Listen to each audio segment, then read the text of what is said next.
Oh, just eat some rice real quick.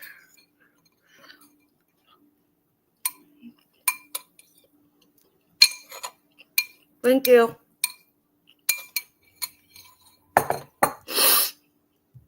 Oh.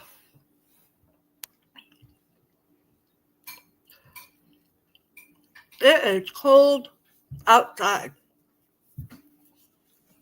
but hot in here. I can't make up my mind if I'm hot or if I'm cold. Should be used to that already.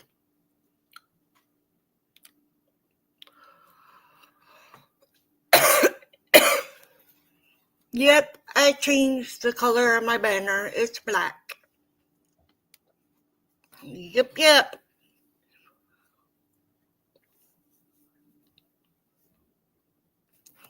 Did some changing of things. Excuse me. Thank you for being observant. So, this is the last minute AA meeting because I'm going to be busy tomorrow. And I figured I'd just go ahead and do one today. I was going to actually go to a meeting today, but time doesn't always allow that. So, I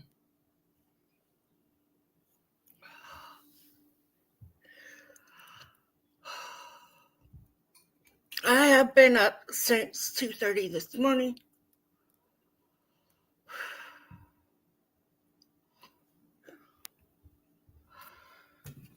Changes are coming. Time is changing. UBA. I'm glad I don't have to deal with time change for whatever state or area or any of that stuff is. We just have the spring ahead, fall back. It still doesn't make any sense, but it is what it is. They put it on the ballot. They asked people to vote for it or whatever, and we're like, we don't want to keep continuing. It doesn't make any difference. I mean,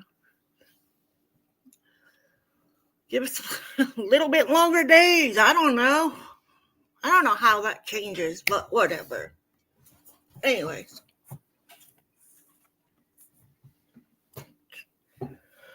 I'm exhausted. I worked yesterday, a 10-hour shift. So,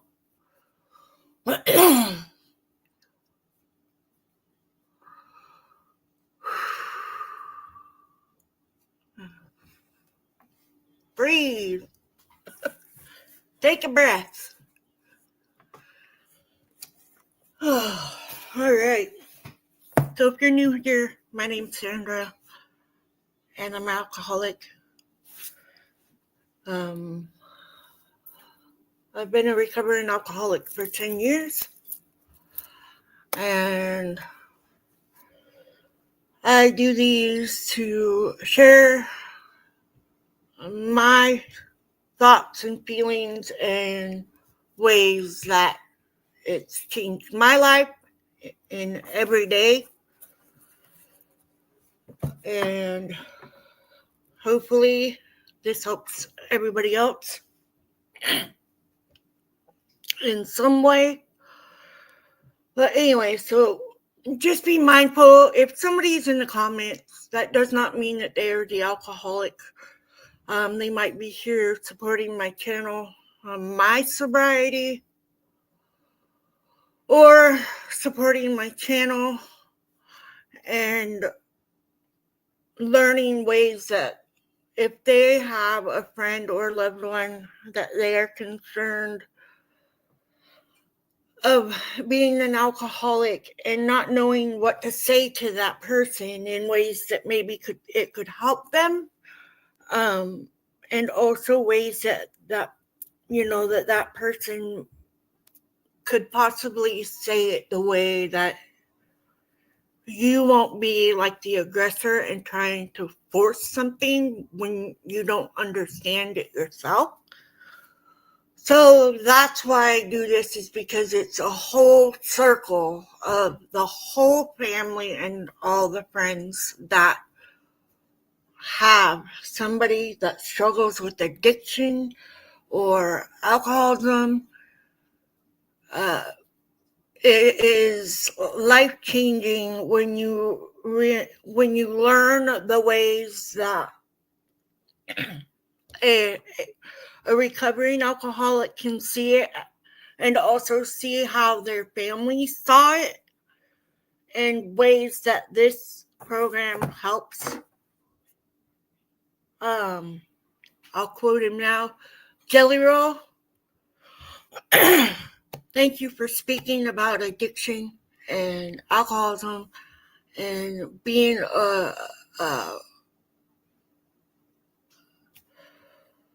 such a big person, yelling it out to all of us that still, all of us that have had those battles, going through those battles.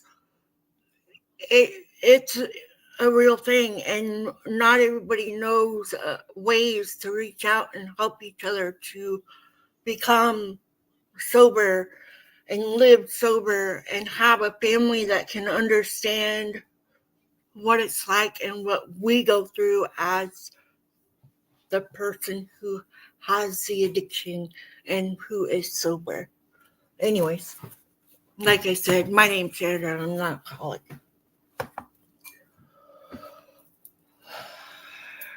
God, grant me the serenity to accept the things I cannot change, the courage to change the things I can, and the wisdom to know the difference.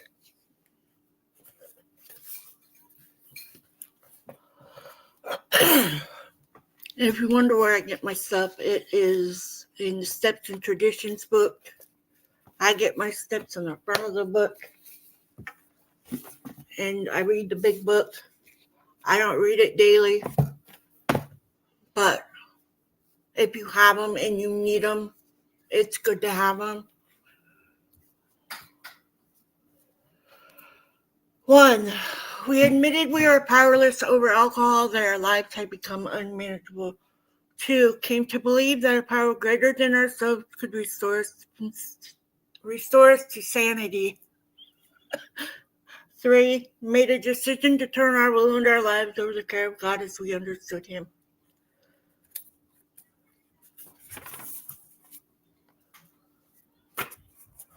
4, made a searching and fearless moral inventory of ourselves. 5, admitted to God, to ourselves, and to another human being the exact nature of our wrongs. 6, we're entirely ready to have God remove all these defective characters. 7, humbly asked Him to remove our shortcomings. 8, made a list of persons we had harmed and become willing to make amends to them all. 9, made direct amends to such people wherever possible, except when to do so would injure them or others. 10, continued to take personal inventory, and when wrong, promptly admit it. 11, sought through prayer and meditation to improve our conscious contact with God as we understood Him, praying only for knowledge of His will for us and the power to carry that out. 12, having had a spiritual awakening as a result of these steps, we tried to carry this message to alcoholics and to practice these principles in all our affairs. So right now, we're not reading a book. I'm going through the big book and reading the things that I have highlighted, and it's really hard for me to see, but for some reason I have no clue where my light went.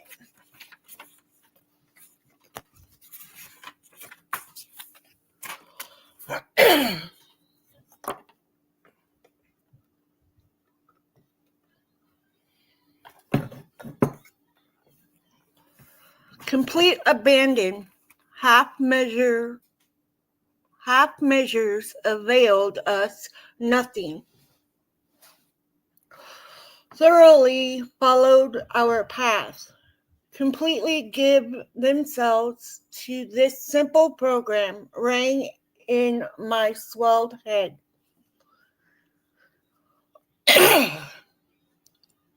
It rang in my swelled head once I actually just stopped and listened.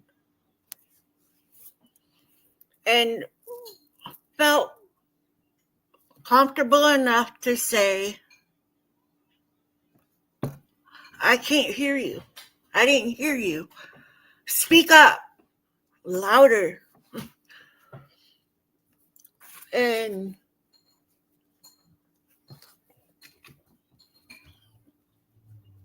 half measures,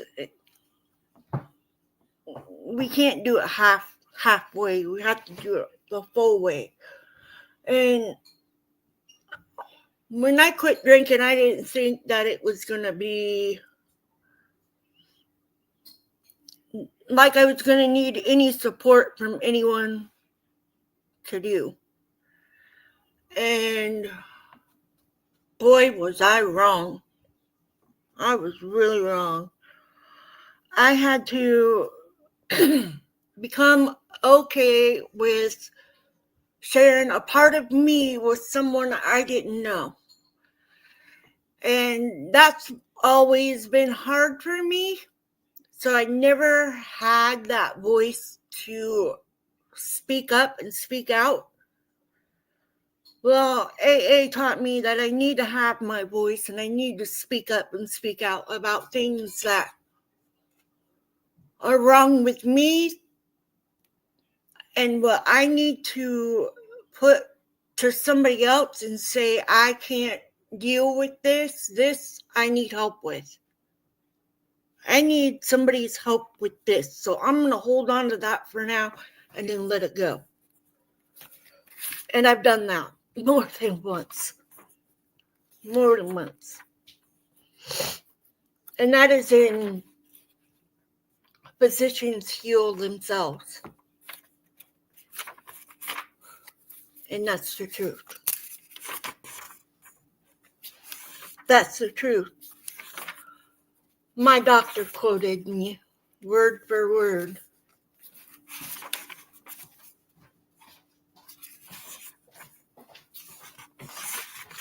I don't think I've highlighted them.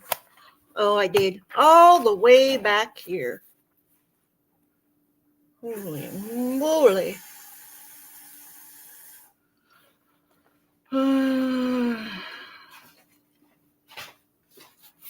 If I didn't have a highlighter, I'd snag somebody's highlighter and just do little marks. And so I don't see them all the time. I need to highlight them. There's some. There it is. I knew it was coming.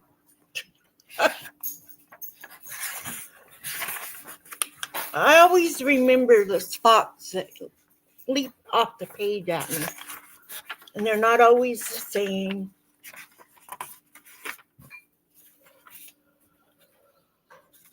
Oh, I'll probably take it down with me tomorrow and read by myself. And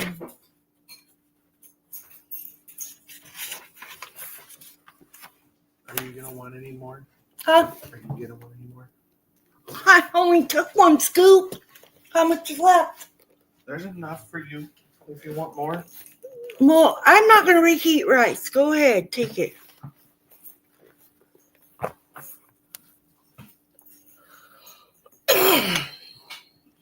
Okay. This one is 8 because I'm an alcoholic. Can you turn my kitchen light on so I could see? Yeah, give me a second. Hold on.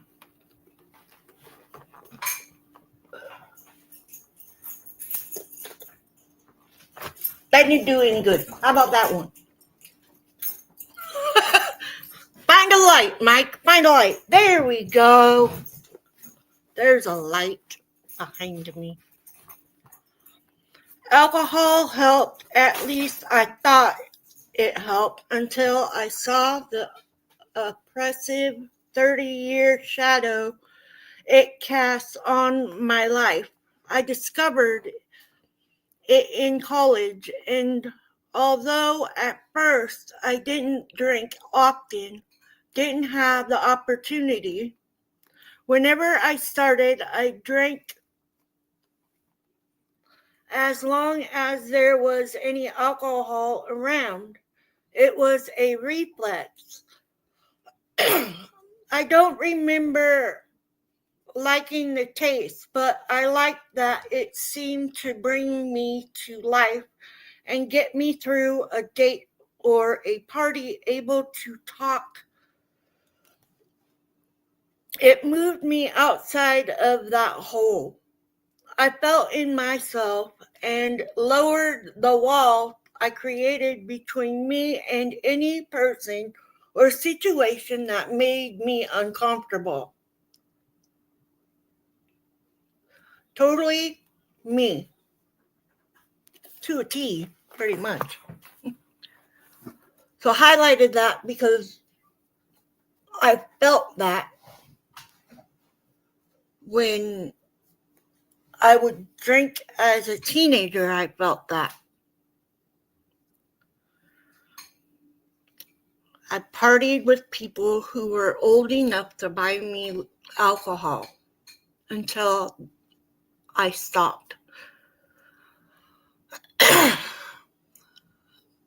Problem is back then I did like it. But I knew that I could become an alcoholic, so I did not drink all the time. But if there was alcohol, you better bet I was drinking it.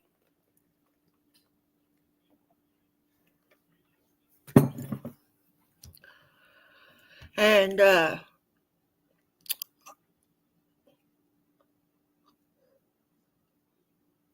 I would even, I don't know, I didn't hit the alcoholic days until something just went snap and I went down that windy road of a lot of people think of no return. And, you know, that does happen to a lot of us. A lot of us with the traumas that we have. But I don't blame the alcoholism on anybody else except for myself, because I gave into it. So when I was growing up, I would go around town, in a little town, where I knew a lot of people. And I was comfortable around these people. One, they had alcohol. Two, I ran with them everywhere. Once we moved to the little town from the city was when I got really, really rebellious. And because I was moved from a city to go to a country where I knew nothing. I knew nobody, know nothing. And I was like, I am not dealing with this crap. I'm gone. See ya. And they thought moving us to a country would stop us from running away. It didn't work. We ran away for longer periods of time. And I'm not bragging, because I did ride in the back of a cop car for being a runaway. I started drinking, and suddenly I could talk to anybody. I was having a lot of fun, but I kept on drinking. Yep. That's accurate. I'll admit it, it's very accurate.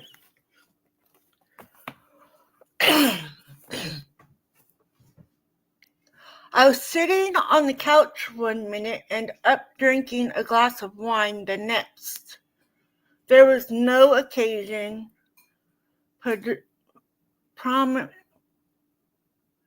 premeditation at all. Yeah, there was nothing going on at all. Exactly. Especially in my boring life, I would do nothing.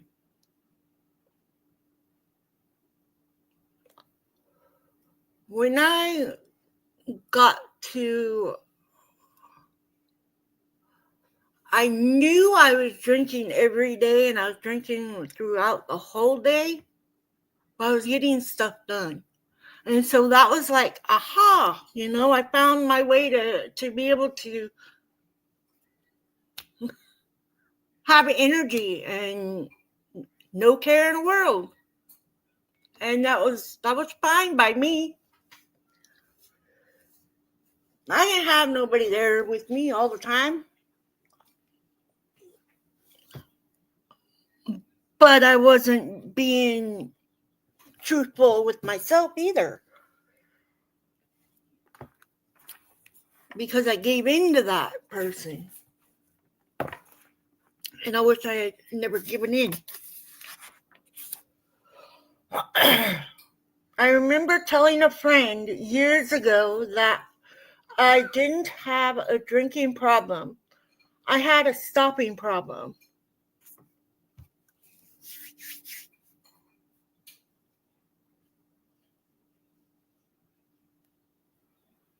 Yep.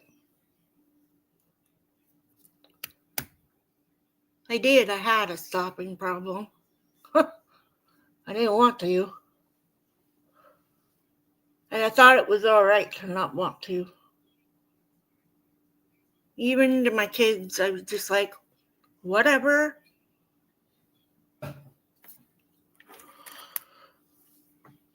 And just, I didn't care. I know that I took the third step, turning my will and my life over to a higher power that night because I began writing a fourth step inventory the next day. And I continued to write until I did the fifth step with my sponsor.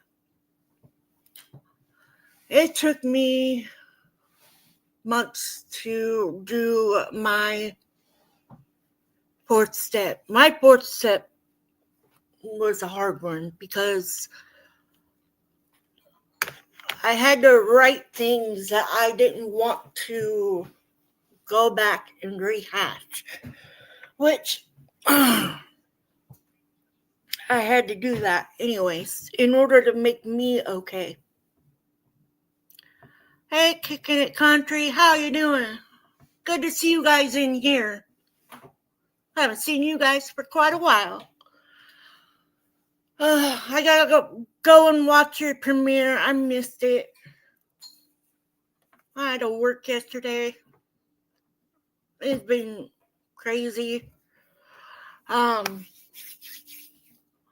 I did my fourth step, and I had to talk to my sponsor after I got done with that. And it was not easy to do, to have to show somebody else things that you fear was something that was your fault.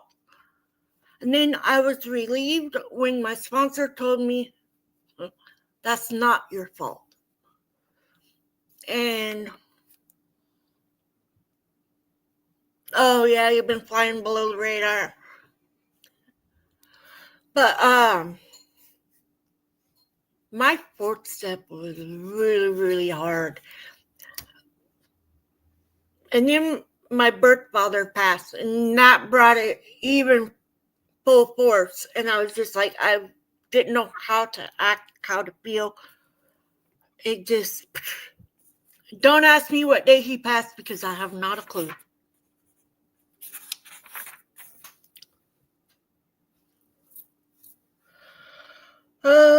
My son would look at me and say, "Mom, why do you have to drink so much?"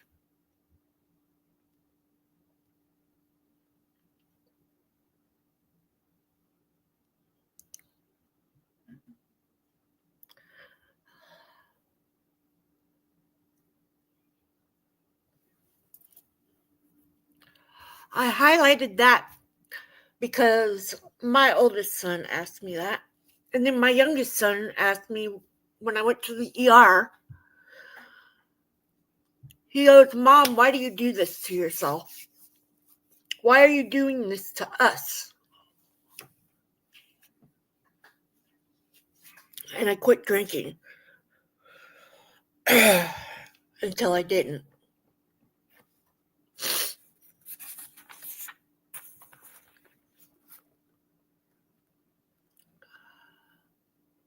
"No, that's not why you drink." And they started to explain to me that alcoholism is a disease. They shared their stories with me and told me how alcohol had taken over their lives.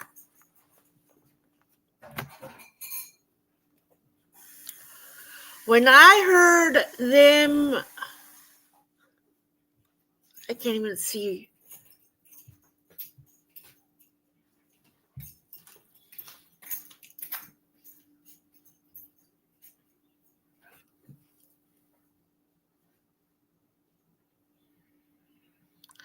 Thank you, Scott.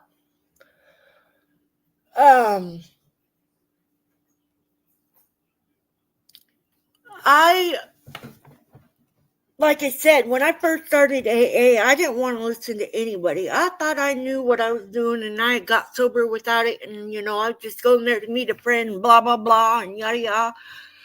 And then after that meeting, I went home. And I laid there, and I was like, I'd been sober for, I don't know how long at that point. I think like 4 months, maybe 3 or 4 months. But I had gotten that list of other members of AA, and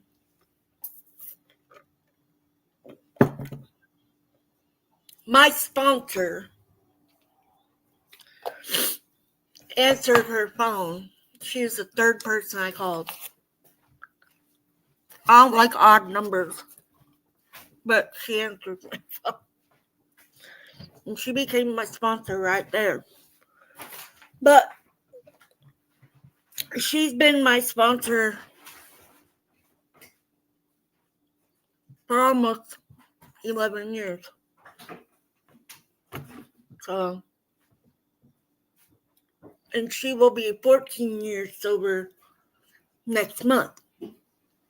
So she became my sponsor, and I helped her. It just is around. It's a whole thing, and it's not easy to defeat. And you can never let your guard down on it, because if you let your guard down, you're gonna go down. You're gonna go back out. And a lot of people don't understand that's what the ticket is you going back out there, you don't know what you're going to get into. You're going to go right back to where you were before. And you don't start over. You start right back where you left off. Going at it the slow way, the way you did, well, how I did before was not what I did when I went back out last time. And that was 12 years ago, 13 years ago, maybe 14. I don't know how long ago it was. But the truth is, most of my drinking was done at home alone. I would call people and talk. And the following morning, mornings were awful trying to piece together what I had said. I would say things to my husband like, "Wasn't that an interesting call last night?" Hoping he would volunteer information. Mine didn't. My husband did not give me no information. None. Until I had MD 2020 and I headbutted a wall. A brick wall, that is. But no, he never gave me a heads up. Hey, you called so-and-so and you said blah, blah, blah, and none of that. Nope. I didn't get a bailout. Nope. Somebody called me. You said this, and this. I'll be like, what? Huh? No, I didn't. I was sleeping. Come on now. My husband knew. I don't know if he did or didn't, but he wasn't helping me out, that's for sure. He's like, you did this all on your own. I am not bailing you out. He didn't bail me out of alcoholism. He didn't bail me out of... He took me to the ER. That's it. Oh, that's not the only thing. I have to say, I do thank him for not committing me to the emergency room for 24 hours or 48 hours, because they could have done that, but he didn't. He took my dumb butt home so I could get some more beer. Yep, I didn't care. I didn't feel a thing in my eyeball. I just wanted out of there, and I wanted to go home, and no. I had to make a big old scene out of it. Still like to know who that lady was in the red sweater. I remember that much. I don't remember passing out in the CT scanner. That's for sure. Nope. I just went...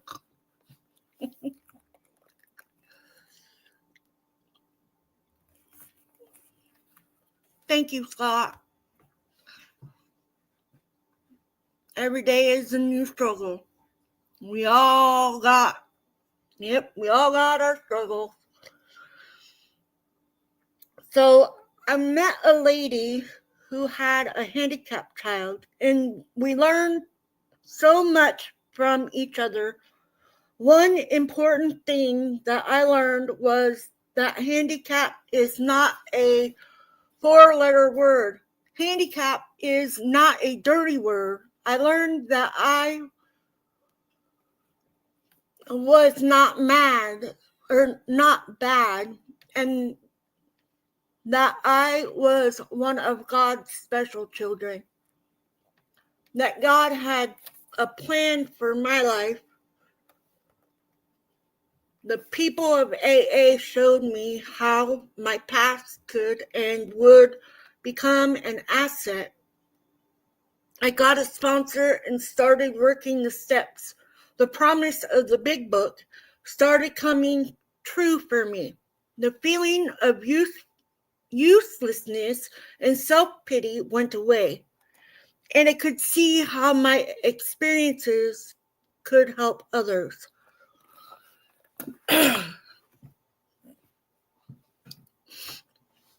That's why I do this, is because my experiences, and I do have handicaps, and I don't say that often enough. I do have disabilities, and disabilities do not discriminate on, you may not see it.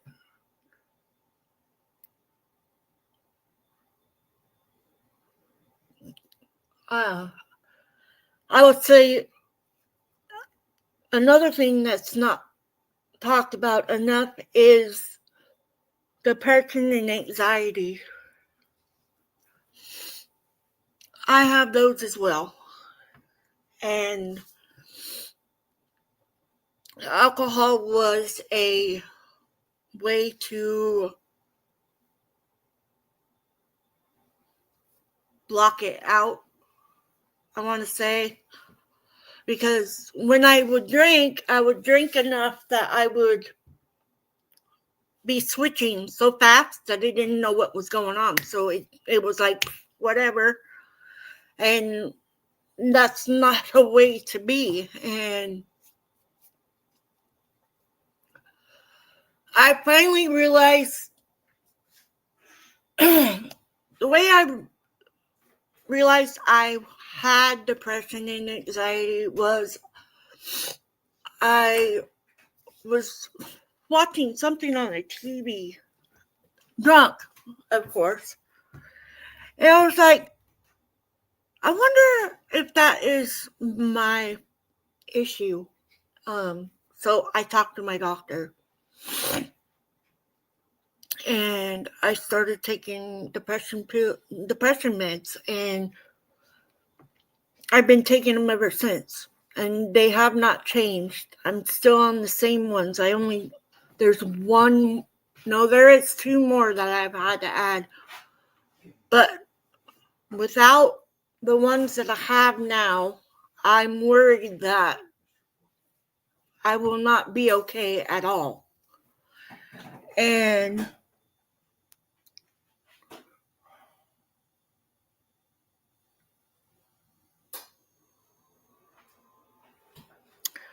no, I do sponsor.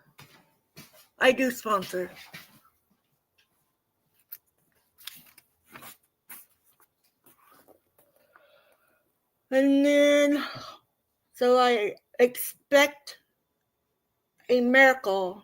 My sobriety is full of miracles.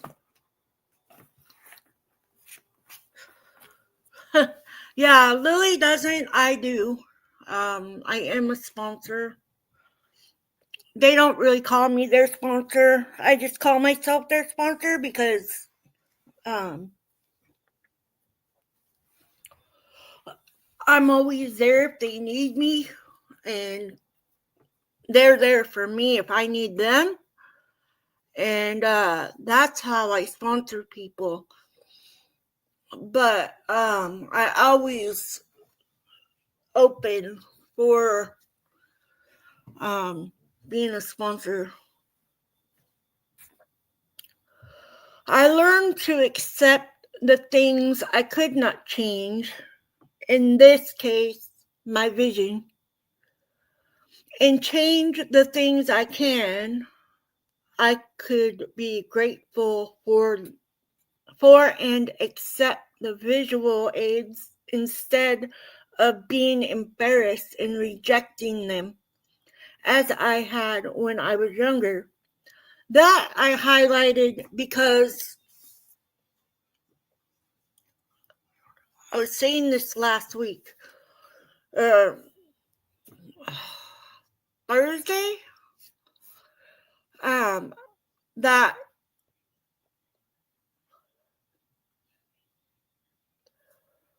I have always had a hearing loss. So it is very much a thing for me. I was made fun of as a kid because I had to wear 2 hearing aids. And then I switched to only having to wear 1, but then I had to alternate because your ears get really sore from wearing them all the time. And then my stepsister, who has passed, or I should say my ex-stepsister,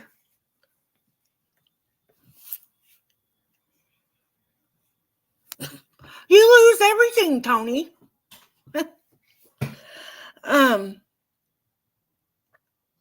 But I was made fun of, and so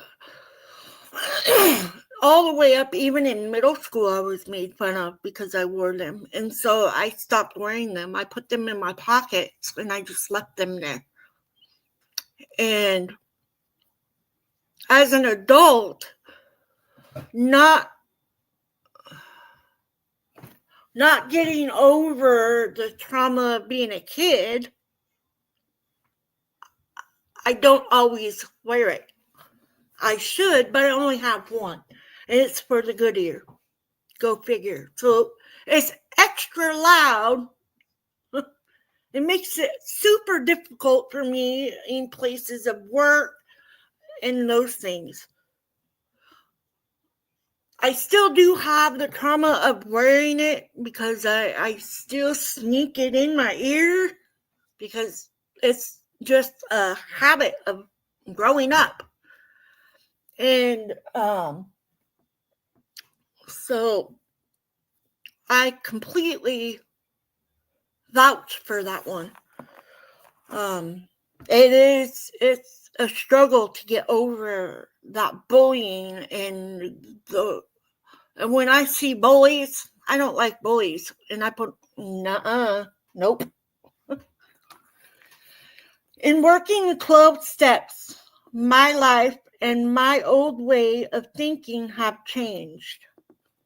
I have no control over some of the things that happen in my life, but with the help of God, I can now choose how I will respond.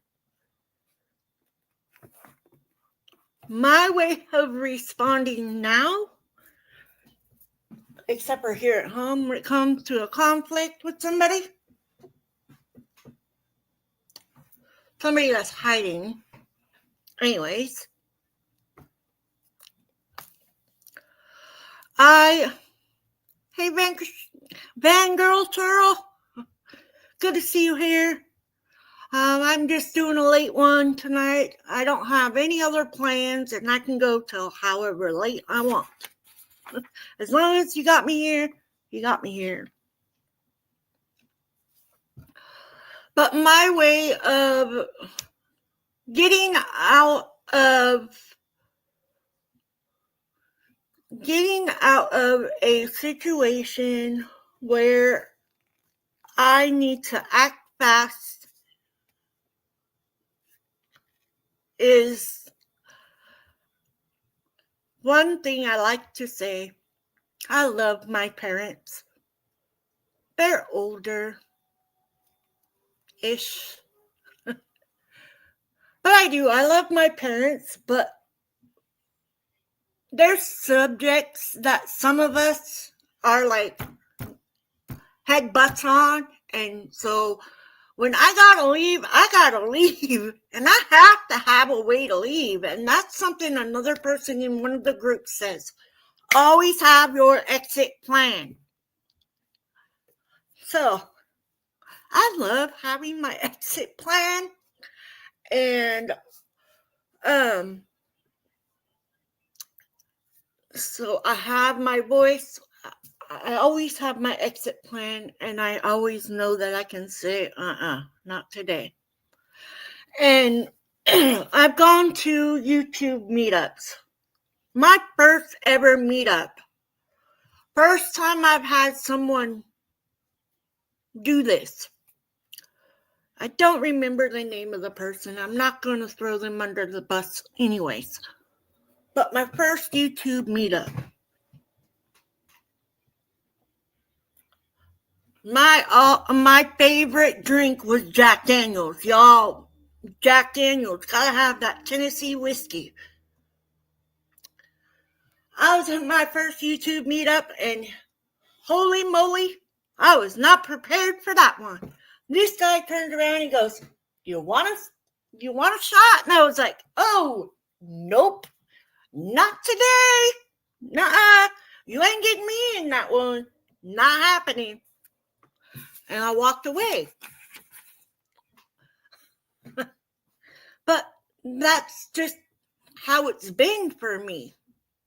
I know that I can say no. My parents have alcohol in their house on the counter. I can walk up to it and take a drink, and I don't, because I choose that for me to walk away from it. My dad used to always say something about well, if I said, well, I've been sober this amount of days,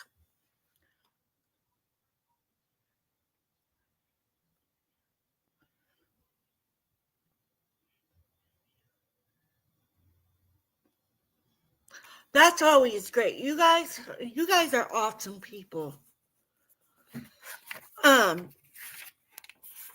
And I'm praying for everybody that's being affected by these storms that are coming in that nobody's getting notified about.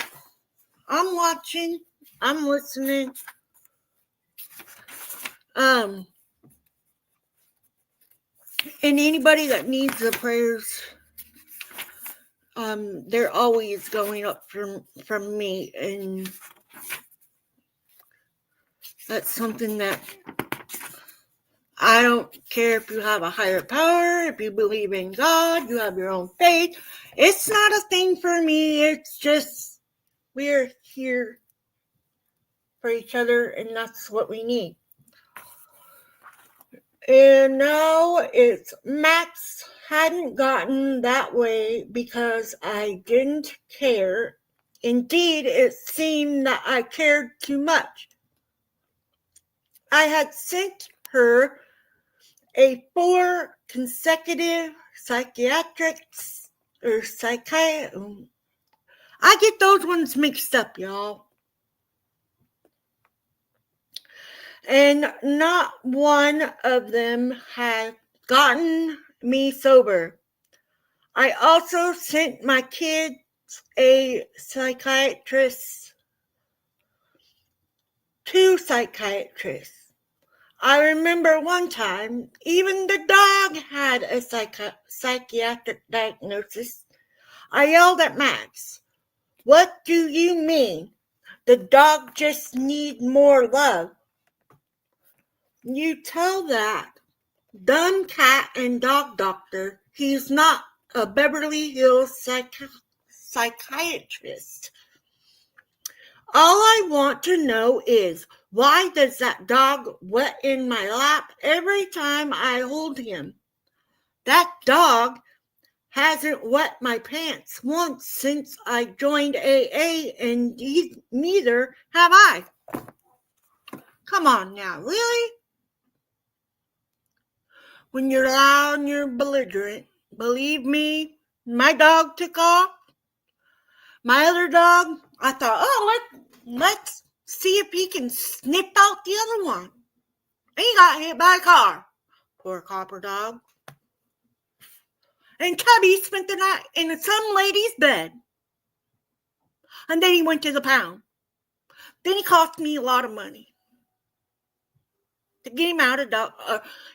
My dad told my mom, go ahead and bail him out of doggy jail, because he ran away. Because we were all screaming and arguing with the door open, like a bunch of drunk dum-dums.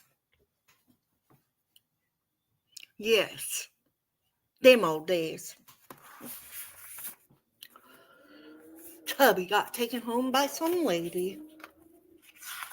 She said he was really nice and slept with her in her bed all night long. I was like, yeah, he likes that. He's that kind of dog. He likes to sleep with people.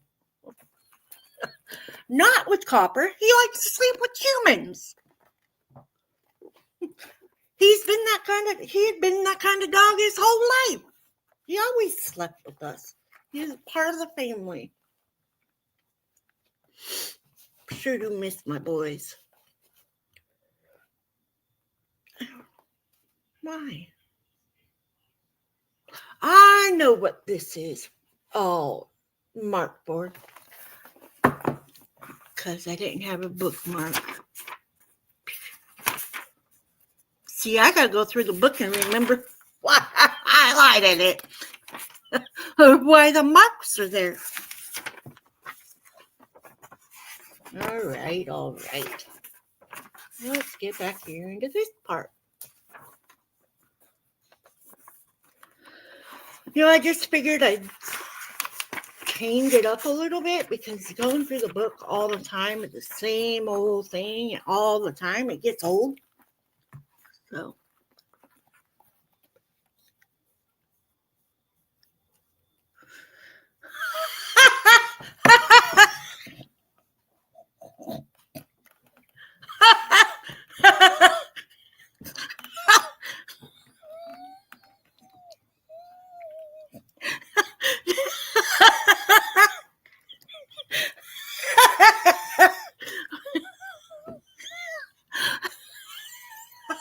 You're clumsy.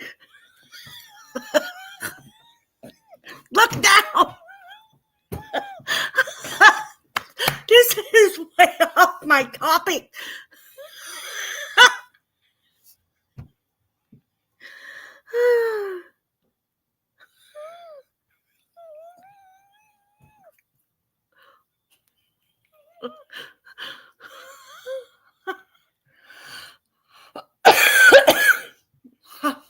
Keep breathing. It's hot in here. I'm tired, y'all. Poor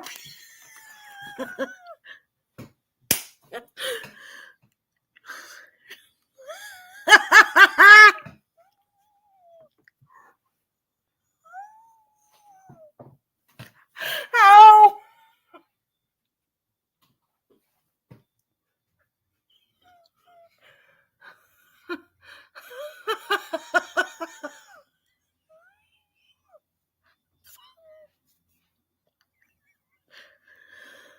Oh, my gut hurts.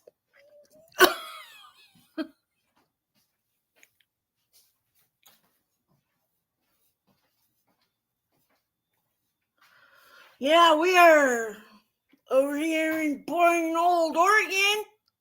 Ain't nothing going on here. Other than forest fires, maybe. Later, we had a big family reunion back in my hometown. It was a happy day for all of us to be together for the first time since we were split up. My father had passed away, but all his children were there with their families, a large and joyous crowd. Finally, after all those years of wondering about my family, my higher power had acted through my friends to undo the tangled circumstances and allow me to make amends to the people who had been hurt by my bitterness. I believe that I am living proof of the AA saying, don't give up until the miracle happens. And I marked that one because that was my aha. Because I had walked away from it. I walked away from everything. I left it. That's what I've been doing. Leaving it. I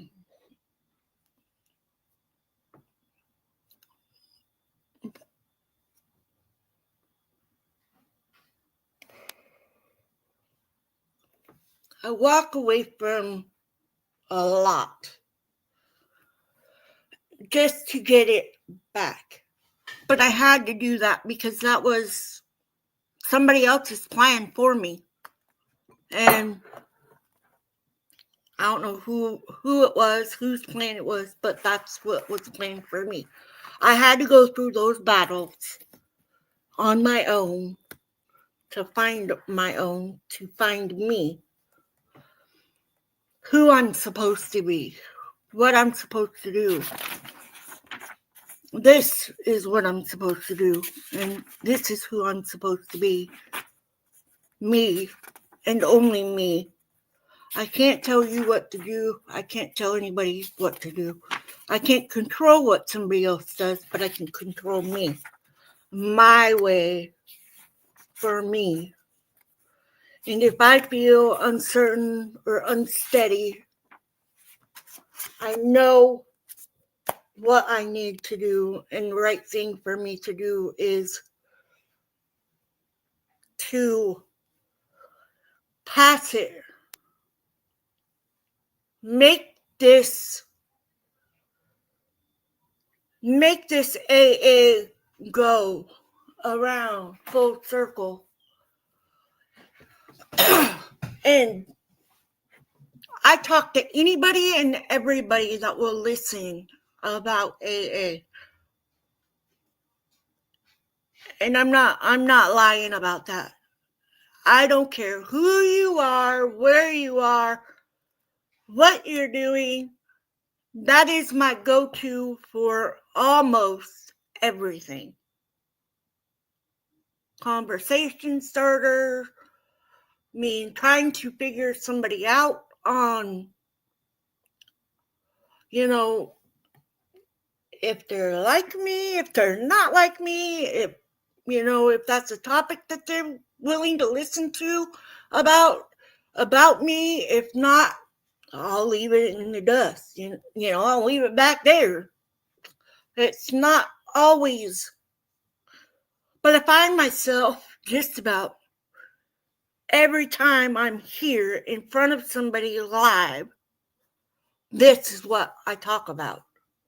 And that's what I've used this platform for on my live streams, is my AA. Having the meetings to help people from here and everywhere. Because I am not the only one that battles alcoholism. I'm not going to be the only one who battles alcoholism. There's many, many, many more of us, and not all of us get it. We don't all get it. I stopped doing AA on Facebook. It's just too much. Get too many people in there wanting to be in the topic, but they don't want to not bother jumping into other parts of,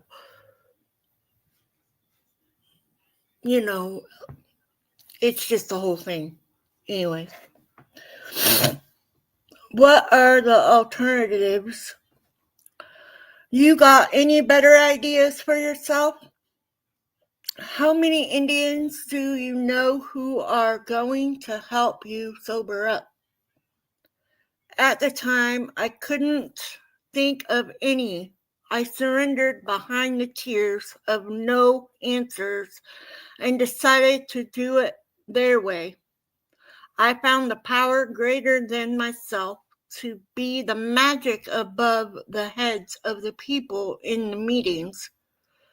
I chose to call the magic Great Spirit.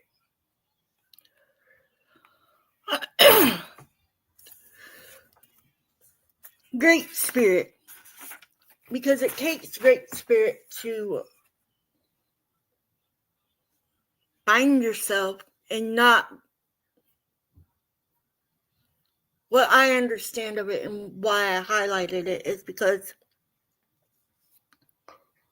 it's their higher power. You can name anything you want as your higher power. You can have a rock for all I care. If it brings you something that you don't get somewhere else, like, don't go and be violent, okay? That's not what I'm saying. Don't be that way. But find your higher power, because not everybody believes that there is a God. People believe in many gods. People have their own beliefs. AA does not have a certain religious background. There is none. We don't discriminate against anyone in AA, period. Not allowed there. Everybody is welcome to come into a meeting. You can show up late. You can show up on time. If my sponsor ain't there, I really don't like to stay. Just saying. I don't. And I've always been that way. And she knows that. I was finally able to complete an honest inventory. The fifth step enabled me to see my part in my resentments and fears.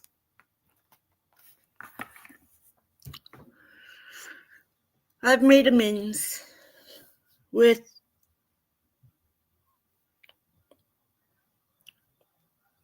you gotta make your amends. And I make my amends so that way I can let it go. If somebody doesn't want to let it go, then that's not on me anymore. That's on the other, not me. And that's something that I had to talk to my sponsor about because I got confused about it. I was like, so what's this mean? And that's why I went and did my inventory the way I did it. And I burnt mine. I just burn it. It's gone. It's in the past. Leave it there. Except for things I don't forget. That person has passed. But I still remember because it's a trauma that's never going to go away. And I forgave him or them. And I left it. It's not mine to deal with. My life is filled with honesty today. Every action, word, prayer, and 12th step call is an investment in my spiritual freedom and fulfillment. It is. When I first started doing AA, it became the biggest part of my life. Hold on. I gotta turn the fan off.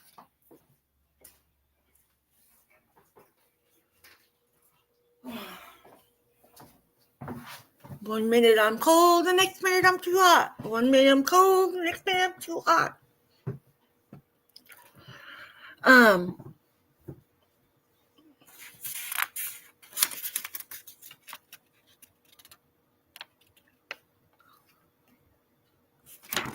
And how I do my reflecting is I give it to a different space. Okay.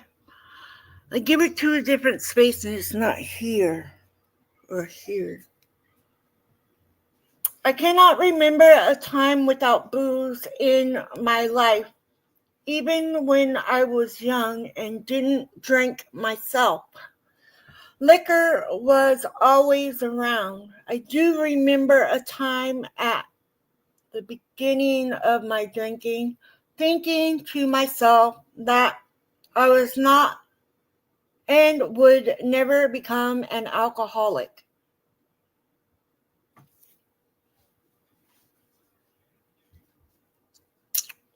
There it is, right there, right in my face. That's exactly what I've been saying.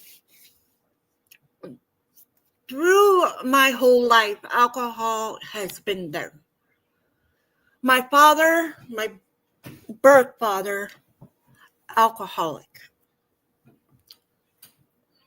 He used to beat me and my twin and my mom.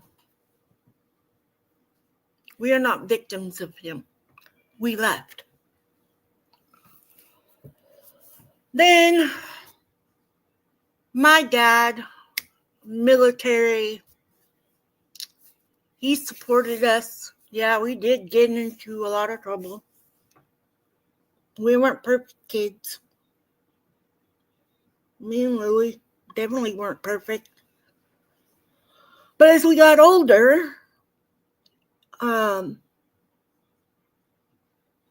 my dad would have us mix drinks for him. So we already knew how to mix it before we ever drank it. Now, remember back then, you guys sound old. Back then, we were given Jack Daniels on the gums when we were teething. That's not the issue. But we were always around alcohol. My dad's side had alcoholics. Our father's side had alcoholics. My mom's side has alcoholics. It's just everywhere. I'm not the only alcoholic in my family. And I knew that. And I still went down that road. I knew I would become an alcoholic. And I tried not to until I gave up trying not to. Then I went down and it was just, there you go. It was just part of life. And I don't know how long I drank. I would drink just to have fun. I didn't drink because somebody passed away. That was not a reason to drink. No. So when my grandma, I have to take that back. Yes, one person. When my nanny passed away, that did it for me. That broke it. I was done trying to not drink when somebody passed away. I was not at home. I was not close to home.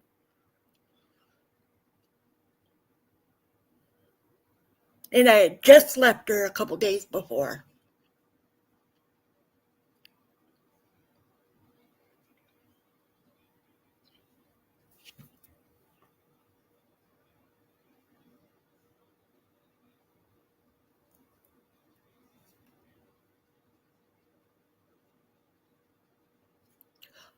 All kinds of crazy stuff happened that night.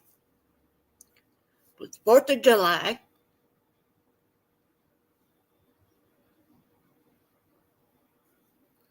I got a call. I was sitting in front of a Catholic church. My grandmother was Catholic.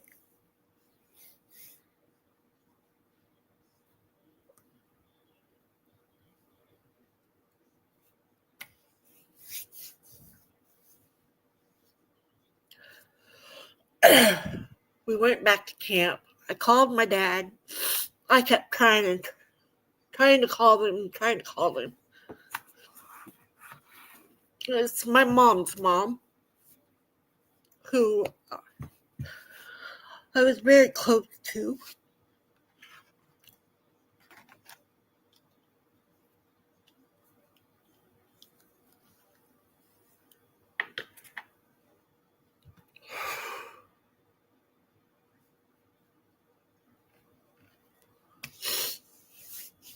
I had my husband take us back to camp. I had to use the outhouse. So I went to the outhouse. And stupid place to say a prayer. But I simply said, if you're going to take her now. Don't let her suffer. And at the same time, my twin sister was sitting there holding her hand, saying the Lord's Prayer.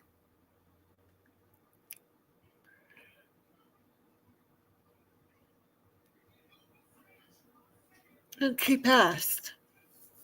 And I couldn't get home. I had my husband go and get some aftershock, and I was like, I'm drinking this all right now. The car door fell off. Right after that, there was an accident. So I knew not to go home. For sure. And so we stayed. And I drank. And I drank till it was gone.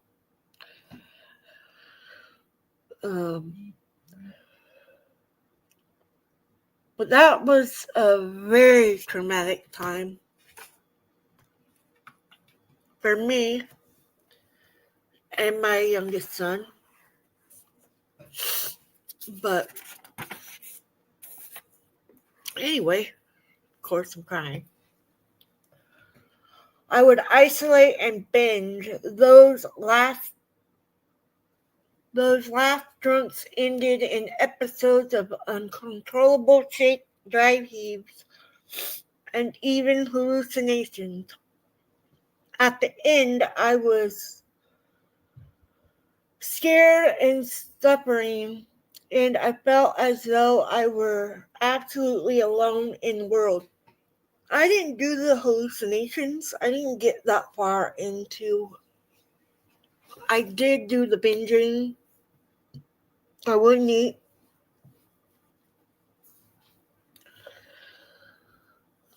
I don't remember if I did the dry heaves or not, but I might have. Anything's possible with that. I had the shakes really bad. I hated the shakes. But man, let me tell you, I went through my withdrawals on my own. I did not go to a treatment center. I did not rely on anybody to take me to treatment. I did it all on my own. I had already quit once, and I knew I could have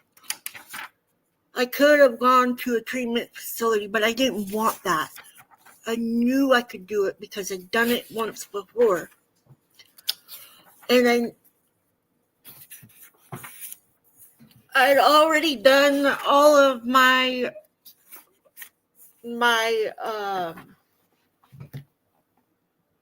withdrawals before I started AA.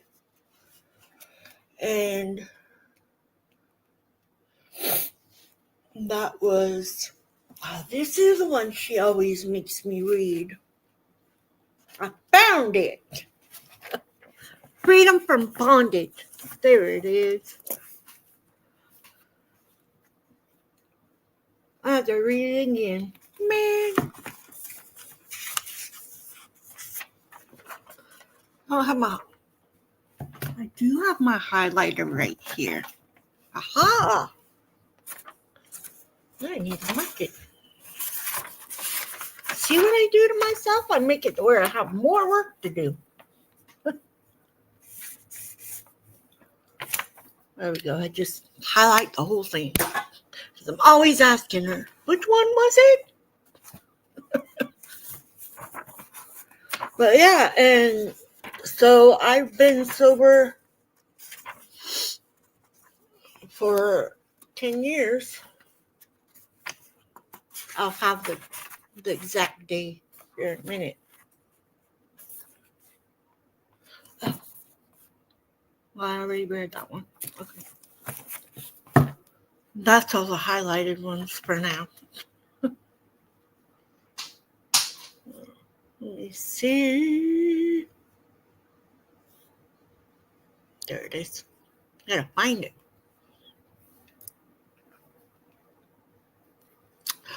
So, 10 years and 10 months and 14 days.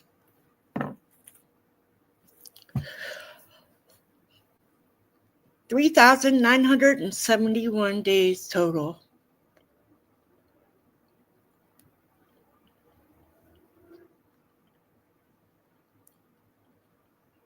I'm not getting big-headed yet. None of the old timers got big-headed, and they have since passed away. So, but yeah, that's.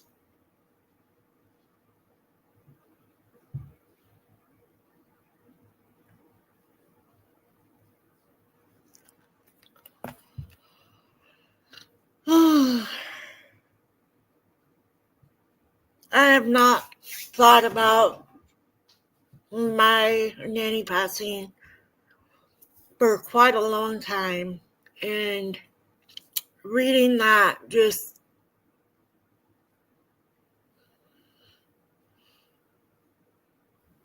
all right. Thank you for being here, Cheryl. Anyways, I'm going to go ahead and read the daily reflection and then exactly alike. Frequent contact with newcomers and with each other is the bright spot of our lives. Alcoholics Anonymous, page 89. I love the hippo's name.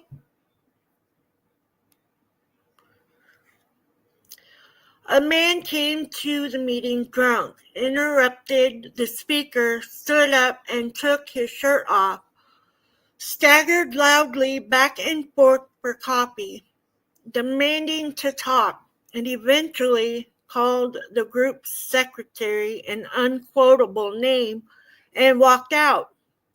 I was glad he was there. Once again, I saw what I had been like, but I also saw what I still am and what I still could be. I don't have to be drunk to want to be the exception and the center of attention. I have often felt abused and responded abusively when I was simply being treated as a garden variety human being. The more the man tried to insist he was different, the more I realized that he and I were exactly alike. Yep. Him and I are exactly alike.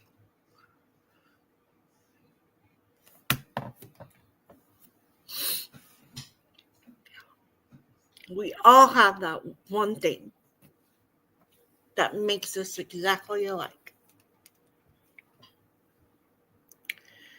And I still remember what I was like. And I still know I don't want to go back. With that, I'm going to go get ready for bed. I don't want to be up at 3. But I need to go. I love you guys, and I hope you guys have a wonderful week. God, grant me the serenity to accept the things I cannot change, the courage to change the things I can, and the wisdom to know the difference. Keep coming back. It works if you work it. See you on Thursday at 7 p.m. Pacific Standard Time. Love you guys.